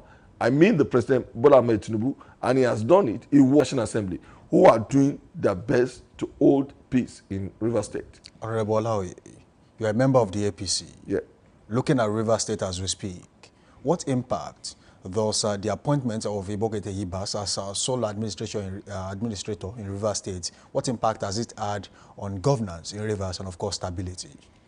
Kind of upheave in River State for the last 6 months. It has not been generating any kind of media hype whereby we have seen the life of River people being threatened by what has been happening for the past 2 years or more than 2 years in River State. Of things is going to come in places. We have seen local government elections being conducted without any bloodshed. This is part of it. When you see the stability alone give, credence to this, the government of this sole administrator. We have to give them credit. And it has not been immersed in any controversy as well. So with that, we are good to go. Some say the arrangement was not the federal government, declaring state of emergency. It was Wike declaring state of emergency through the federal government. Is that true? Tell me, what are you going to talk about? The national, what is happening at national level that you are not going to talk about Wike? When you are talking about the state, you are going to talk about the governor that play to the hand of anything that might happen. Are you a supporter of Godfatherism politics? I am not in support of any Godfatherism. I believe people must be able to choose who they want. And whoever they want must be able to govern according to the will of the people. But at times, democracy is not a straightforward thing. We have seen what is playing now. For example, when you are talking about United States of America, in which we borrow this set of democracy we are practicing, it is not as peaceful as it needs to be. We have seen what is happening when you are talking about Trump. How Trump is winning a lot of people. I'm not in support of it. But democracy sometimes can be full of thorn. And the thorn in River State doesn't apply to your state. It doesn't apply to Osun State. It doesn't apply to Kwara State. With that alone, we must go to go. River State is one of the states among the 36 states we have in Nigeria. Apart from federal capital. Does Wike have River State in his pocket? You might say so, but it wasn't. A lot of things have been tied to him, and we expect that it's still not being substantiated. It is still a kind of ARC. To me, that's what I believe. Is Wike the governor in the shadows in River State? It might be, it might not, but he's not the one that is penciled down or signing a lot of things that has to do with rivers. If Fubara knew that it's not up to the task, he can as well resign. Somebody is going to be elected or selected to take. But it is now left to Fubara to tell the whole world whether it's not in control. But for now, we believe if Fubara is being returned again, he's still the governor of River State. Fubara is coming back, according to the federal government. When he returns, according to the law, is he going to be under pressure? Governor is always about under pressure. When there is no pressure on the governor, he does things at his will. He acts autocratically. And that is not what we need in the polity. We need governors or leaders that can be able to act, whether the president will lend their power, an authoritarian tendency, if they want to act contrary to the reality, if they want to act contrary to the rule of law. You mentioned the people. Rule of law. You mentioned the people. Yes, I did. Does Fubara have issues with the people of Rivers State? Does he have issues with the people of Rivers State? If he has a problem with the legislature, he has a problem with the people of Rivers State. Because these people who are being elected from different constituency and they represent these people who are being elected from different constituency and they represented their constituency who all of them total made Rivers. So if it's a problem with them, he has a problem with the people. That is it. Before the suspension, was Wike using the people in the legislature to terrorize the people of Rivers State? And of course the governor, similarly Fubara. Listen. Terrorizing or not terrorizing, the power of the governor can only be challenged by the State House of Assembly. I will bring your memory back when you are talking about the time of APC 2000 ACN, that was 2010, 2011, when later Ajimabi was elected. He cannot form a government without having the power or having the go ahead or a kind of a settled House of Assembly. He has probably about 11 ACN. He has Accord. He has PDP. Whom PDP and Accord they are the majority. He need to form the government with someone, a particular party, and he went with the Accord party and they have a kind of agreement. So governance is not straightforward. It has happened in United Kingdom as well, whereby you are talking about conservative going and settle and align with Labour Democrat before they can be able to form an alliance against Labour Party. Governance is not about something that is going to be a teacup, something that is going to be easy for you. Before you can be able to form your government, you must go through a rigorous thing. When you have totality of a party controlling a center, it's always about authoritarian problem. We have seen what happened in your state when you are talking about the controversy, the controversial 300 billion that was done in secrecy. That's for you to know that we don't need a governor that is going to find it so easy. We need a governor that can be challenged by the House of Assembly and is going to be on his toe all the time. Before we compare Rivers State with other states, Fubara is coming back according to the law, just like you said, according to the presidency. Now, when he returns, is he going to be the substantive governor of Rivers State or just a toothless bulldog? It's too early to judge. It's too early to judge. Here in Nigeria, we have seen a governor being slapped by his godfather. We have seen a governor that was being pushed around by his godfather. That's godfatherism. Is this enshrined in the Nigerian constitution? There must be godfathers. Listen, it's not enshrined in the Nigerian constitution. There's a lot of things that is going on that is not enshrined in the Nigerian constitution. And must it be so? That people can even get away with it. Why do Nigerians say this is Nigeria? Because law can be circumvented. Law for you, it is there to guide the people. There are some people who are doing illegitimate things that can still be going. They can be go away with it. But I am telling you that in the eyes of the law, Wike is not governor of Rivers State or any other state. But he controls Rivers State. I am giving you an example of what happened in some state, and nobody talks about it. We are seeing in Kwara State whereby the Senate president, who that is illegal for anybody to be collecting money from whether center, whether from state, whether from local government, in as much as government that is that is collecting salary as a Senate president, as a senator, and is collecting money as a as a ex governor. Was Bukola Saraki prosecuted? Nobody talks about that. And in the eyes of the law, he's supposed to go to prison for what he has done, and he went away with it. So now, talking about Fubara and Wike, it is too early to judge. Let Fubara comes to the realms of the affairs. When he gets to the realms of affairs, if he knew that it is Wike that is controlling him, he might tell the whole world, but now it is too early for us to judge. Now, when you talk about him coming back to the realm of affairs, local government election was conducted while he was away. Was that even legal? It's legal.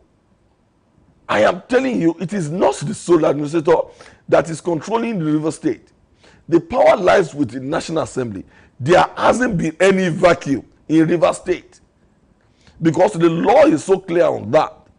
Anywhere there is a disorganization or breaking down of law and order, and the State of Assembly is being incapacitated, that cannot work accordingly. It's supposed, the power is being given to National Assembly to do all the legislative duties and anything according to the law.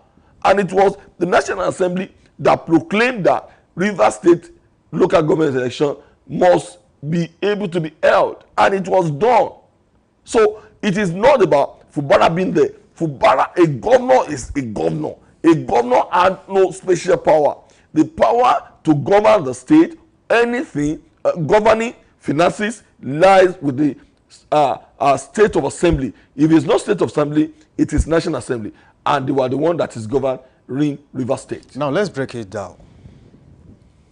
The River State House of Assembly, save for the 4 that were working with Fubara when the others were suspended by Fubara himself. Now, all these 4 might just have succumbed to the whims and caprices of Nyesom Wike, meaning that Nyesom Wike has their legislative arm in River State. Local government elections were conducted while he was away. 23 local government areas, 20 went to the APC, 3 went to the PDP. That means that the APC controls local government level in River State. Away from there, commissioners will be reinstated. Some of them will be reinstated and new ones will come. And that might even be that a certain percentage of those commissioners will be coming from Nyesom Wike. Now, tell me how he's not going to be a toothless bulldog when it comes to power. Toothless bulldog. It is, an hearsay to me because governance is not straightforward, I say to you. When Fubara was there, we see probably APP there was a strange political party that won all the local government election. Nobody talks about that. Nobody saw that as a controversy. It wasn't PDP that won all of them. It was a strange political party. Now we are talking about a major political party. And a lot of them, probably in APC, probably in PDP, if Fubara worked with them very well, they can still jump ship and become PDP. That is if Fubara knows how to play his own card. But governance is not things that is going to be easy. A lot of people must come together and be able to contribute to the development of the state. It is too early to judge. By the time we are talking about Fubara shouldn't have absolute power. Absolute power corrupt absolutely. That is for you to know the tenet of democracy. Now, National State of Assembly being to the right and local government being to the left, it makes the governance to be joyous because a lot of people are going to come into the same room, fight and settle their rift. They are going to come into a conclusion how the state is going to move forward. We don't need to be talking about absolute power of Fubara. Fubara, we saw what is made up when he has about 4 State of Assembly in his support. We saw all what he has done, which is contrary to the rule of law. If he's not being in me, he's supposed to be in jail by now. I'm telling you sincerely. Because all his action was contrary to the law. It was because he has the immunity. If the immunity is to be stripped from Fubara, and he went to the court of law to be making the rules and for all his utterances, I am telling you sincerely. Can Fubara rely on the people of Rivers State to assert his authority as governor when he returns? And moreover, what should he do differently this time to prove that he's not a toothless bulldog who is just masquerading as a governor? He has to wait till 2027. And if he's able to, if people really loves him, he can win election if he go to any, even unknown party. ADC is there. So any other party is there. You are saying he cannot contest under the PDP? I am not saying he can contest under the PDP. That means you. He that can means be able you know, to tell his popularity. That means you know that he has been you know, I am boxed not just to a saying, corner somehow. I am just saying to you. Has he been boxed to a corner? Sometimes you can test your popularity by, I mean, if people really love you, they are going to vote for him, any political party he is in. He doesn't need to belong to the most popular political party. And PDP are in support of him right now. I am just saying to you that if people really love Fubara, they have to think beyond 2027. What are the priorities Fubara should focus on immediately returns and resumes as governor of Rivers State? He must be able to amend all the grievances or amend faces with those who are there right now. Probably state of assembly. We are talking about local government, the local government chairman that have been the newly elected one. They must be able. They can be able to form an alliance and be a friend and move Rivers forward. We have seen a governor that doesn't believe in election of local government chairman. He doesn't even believe in their existence. He believes he can be able to be ruling the way he wanted. Do you think this crisis has hurt investor confidence in Rivers State and, of course, development? You know, investor, because there is a lot of things to exploit from Rivers State. Investor doesn't care because a lot of them tie their power with the federal government, so they don't have any problem. Investors are still there because there's a lot of oil deposit in Rivers State. Is the most powerful source of income to Nigeria, so we don't have any problem with the investors. Before we go, let me put you on the spot. Will Wike allow Fubara to roll Rivers confidently and not under pressure? Wike is under pressure. Fubara is under pressure. Because where Wike is as a minister, there is a lot of pressure from different corners. A lot of people are challenging his authority. And for us to put Rivers on his head, let's see what is going to happen. Some say Wike is trying to put Rivers in his pocket to gain relevance in the next election ahead of 2027. Is that true? It is normal if you try it, but it is meant for the people to be able to challenge his authority. If it's really popular, they can vote massively against him. So people still have the power. Wike is an entity. He doesn't own INEC. He doesn't own the people. He doesn't own their conscience, because that is why we have secret ballots in Nigeria. People can be able to go out and vote against him if they really knew that Wike is not as popular as people think he is. So 2027 is around the corner. So we must wait and see what is going to happen. Come 2027. Come 2027. Will it be relevant? It is not meant for the Oyo people to be talking about that, because me and you, we are in Oyo State, Ibadan here, but it is for Rivers State. Here we talk national issues. I know it is about national issues. No doubt about it. I'm just saying, what is our consensus lies in Ibadan, and we knew what is going on. We can be able to be listening to them. But in Rivers, in Nasarawa, in Kaduna, in Sokoto, is a different ball game entirely. That's what I'm saying to you. River people has the mandate to choose whether they want to let Wike go or they want to put Fubara in. So that election is going to be judged by them.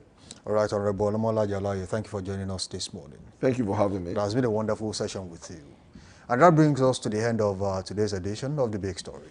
We have examined the anticipated return of Governor Siminalayi Fubara of Rivers State, and the big question still lingers. Will he step back into office as a substantive governor or real authority, or as a leader constrained by political bargains, more symbol than substance?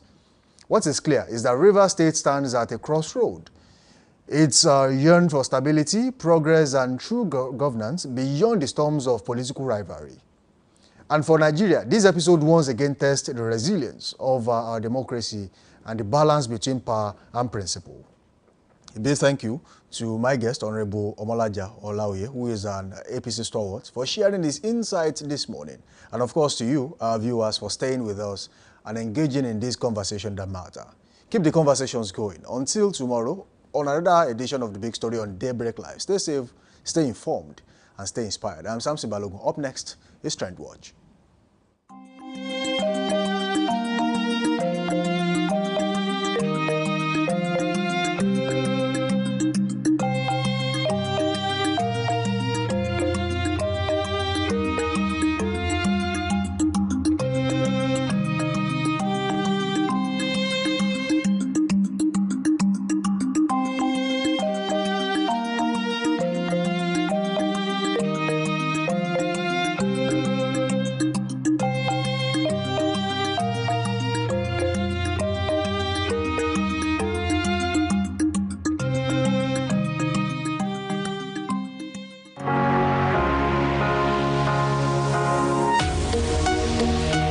Live from the heart of the action. Welcome to the nerve center of next level broadcasting.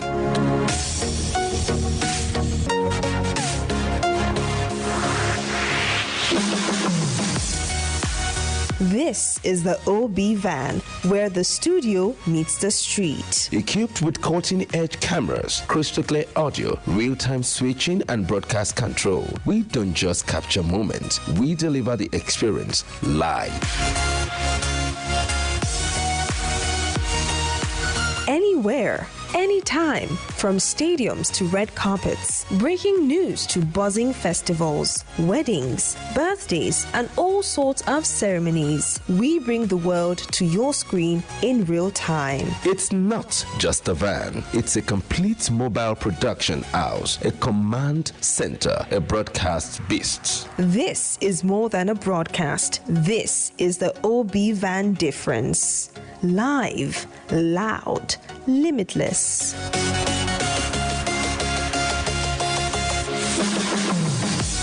Ready to go live? Like never before. Book the OB van today and take your event to the world. One powerful broadcast at a time.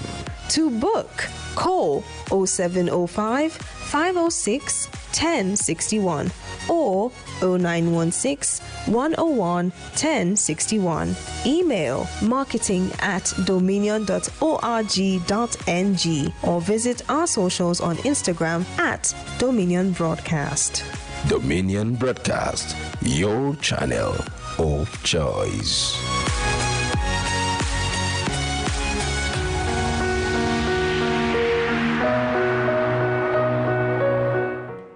All right, welcome back from that short break. The show is still Daybreak Live right here on Dominion Television, your channel of choice, where inspiration meets entertainment. Do well to link up with us on all social media platforms and Facebook, Instagram, and TikTok at Dominion Broadcast, and on X, formerly Twitter, at Dominion Cast. Subscribe to our YouTube channel, watch us live, drop your comment right there.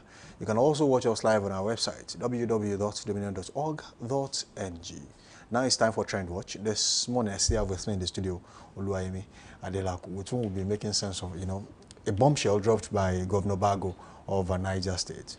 Definitely. When I saw our story, I tried to read in a few paragraphs just to understand what is going on, and of course, in a lot of other build-up, story in the newspaper. So I think it's a very serious one, honestly, because recently it came out to say that preachers must submit their sermons for approval, and then I think that was an interview that he had yesterday on a TV station in this country. And then he said, I didn't ban evangelism. For everyone going to sermon on Friday, he should bring his scriptures for review, and it's normal. Even in Saudi Arabia, this is done. We cannot say because you have been given the opportunity to be a cleric, you go out and preach the gospel that is anti-people, anti-government, and you think it's normal. And of course, there were responses from major persons, to say that, why would the governor do this?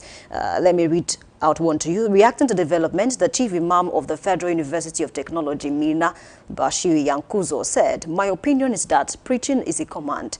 The government is not paying anyone for doing the job. People are preaching in order to earn the pleasure of God, so the government cannot dictate who to preach to and who not to preach to. honestly. And of course, the secretary of the Christian Association of Nigeria, Niger State Chapter, Raphael Pawoya, said the Christian body was not aware of the ban.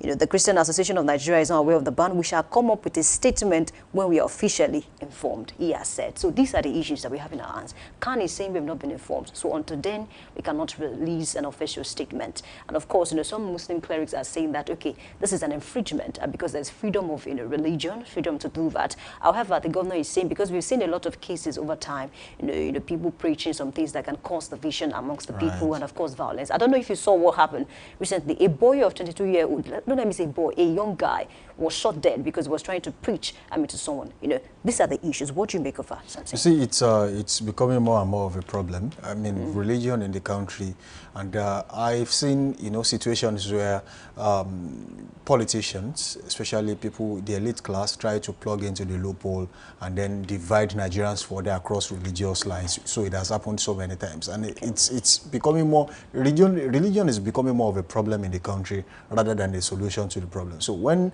the solution becomes the problem, then how do you get a solution?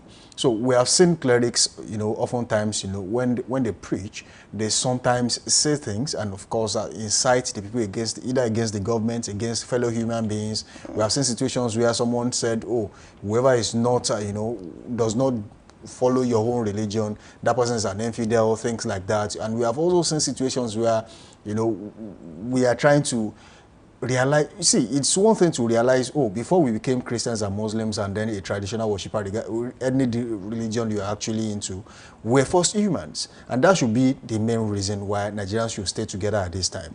Now, religion should be secondary. It's by choice. And what Bago is trying to do, yes, I understand to an extent where he's saying, look, we have had enough of religious leaders instigating the people against the government, insightful things, hateful teachings and the likes, which is very important. In some countries, in Saudi Arabia, just like he said, on Fridays, before the sermon, you submit what you are going to say at the mosque, and then this proverb. Someone says, oh, you can go ahead with this, and someone says, oh, this particular part, you can take it off. It's fine if we can actually achieve it without inciting the people against their religious leaders, and of course inciting their religious leaders against the government. Now, we'll see some comments. You see, when policies like this are brought on board, it's not about what the people it affects directly has to say. It's about what the people who it affects indirectly has to say. So when they talk, they incite and, of course, instigate who it affects directly, and then there will be a reaction. Just like we are saying, you know, there are so many people who will still come out and say, look, what exactly are you trying to do? Nigeria is more or less like a free state where not too many things are regulated, just like social media, you know, not regulated in such a way that, you know, people will feel offended, except for the fact that when President Muhammadu Buhari suspended Twitter in Nigeria the other time, and we saw what some people do. Some people went as far as bypassing the protocol, using VPN, so they could use Twitter in the country. So it's still the same thing that will happen. They will go back to the drawing board. You know, sometimes when you have a very good policy, but before you fine-tune and, you know, make it to work and see how we can actually bring it to work within your own space you have announced, then it's a problem to make it work again. So I think it should have gone through a process before coming out to announce this on social media or probably on TV. How do we want to make this work? How is it going to work? Are we going to set up a committee of, you know, senior preachers who are going to go through this? What exactly is your goal? What are you trying to achieve? Which religion, what are the religions strictly affected? Because if you are saying, oh, preachers, yes, you would say probably a Muslim cleric or maybe a pastor, but then what about the traditional worshippers? Who is going to regulate that area too? Because they preach too. So if they also have their gatherings and they also preach to their own people, how will you do that? So I think this should have been fine-tuned before an announcement is made. Okay, I think you're very spot on, because just like I always say, religion, according to Karl Marx, is the opium of the masses. Very addictive, and if care is not taken, you might do extremely, you know, crazy things. See, if you practice religion to an extent, you stop asking questions. Definitely. And then you will be dogmatic about your followership. And that is the problem. Yeah. We have had too much of that in Nigeria. I think people should just come out straight and think as a human being, not as a religious person. Where are we going? Because until that is done, I don't see, you know, I think the country will just be running in circles, because when the election comes, you see, you know, political elites going to churches, going to mosques, saying different things. Or they will say something different here, and then it will be like, oh, this is the election. But then after the election, do they go back there? I don't think so. Okay, so like I was saying, there was a time I had a show on this program, and then we talked about the interplay of religion and politics, because, I mean, we found a way to mix it together. And just like you were saying, these are the issues. So I think it's not bad yet. Yes, he must have, you know, thought about some things before he came on national TV to say that. And of course, that statement alone has caused a lot of reactions online. We are definitely going to see comments. So just like you said, I think, you know, it should be done properly, because if this is not done properly, you see, the major thing that he wants to achieve in Niger State will not happen. In fact, some people will feel attacked. Exactly. They'll think, oh, he's doing this just because of us. Exactly, because Niger State is a very sensitive state in terms of religion. A lot of cases have happened in that country because, you know, someone talked about a particular religion, people have been killed, you know, people have been burned alive. So these are the issues. So I think to achieve what we want to achieve on this matter, can we find a place whereby, you know, people of this, you know, various religion can be called, you know, to a meeting, let them have a conversation, let them find a way to regulate whatever it is that you want to preach in that state, because of the sensitivity of that state in terms of religion. And I think it's a good initiative. We cannot allow, you know, violence all in the name of religion, you know, because, I mean, apart from religion, we are humans first. And of course, if you're not kind to people close to you, if you don't know how to speak to them, what is the essence of your religion? Because I think it's also character is part of religion. If you don't have character and you carry religion on your head like agege bread, I don't know, I don't understand the essence of that, honestly. You see, I think he's also trying to do this because of the spate of, you know, killings we have seen recently in that state. Definitely. Which, you know, boils down to religion and what people believe, what they have been fed by their religious leaders. And I think he's doing a wonderful job, just that he has to, you know, throw that part carefully. If he's not done properly, it will be counterproductive. And then you begin to question why he put out that policy in the first place, honestly. But so let's take some comments. All right. We have very few comments this morning that we can take. Abubakar Sadiq is saying, I support this. There's too much preaching nowadays, both in mosques and churches, that only serves to create division. This trend needs to be properly checked and regulated. Religious scholars, both malams and pastors, are also contributing to the disunity in the country. I think he has a very good point, valid point right there. And of course, Nelson Collins is saying Governor Bago's declaration that preachers must submit sermons for approval is not governance. It's the policing of conscience. A government that cannot regulate poverty, insecurity, or unemployment suddenly finds the courage to regulate the pulpit. Sophistication in leadership is measured by solving real problems, not by shrinking freedom of expression under the guise of offer. These are the issues. People will not see this matter the same way, and that's because we don't have the same orientation. Some people think he's trying to infringe on the right of the preachers, wherever they're not seeing the issues. If you complain about insecurity, we also look at the issues that are causing insecurity in the country. Well, we have to go, but honestly, of course, they all have valid points. But most definitely, we have to go this morning. It has been a wonderful session in the studio. Thank you to everyone who has been a part of the show so far, to the technical crew, and of course, to our viewers out there. We say thank you. Until tomorrow, when we shall be meeting again on another fresh and engaging edition of this show, Daybreak Live, right here on Dominion Television. I do say champions are not made in the stadium. They are made of something deep inside of them. So as you go out today, you know, have that intention, deliberately try to succeed. Samson Balogun is my name. All right, thank you for being a part of the show. Do well to join us same time tomorrow as we bring to you fresh stories to talk about. And until then, I want to say to you, beyond religion, beyond your skin color, beyond your education, do well to be human in the best way you can. My name is Oluwayemi Adelaku. I'm saying good morning.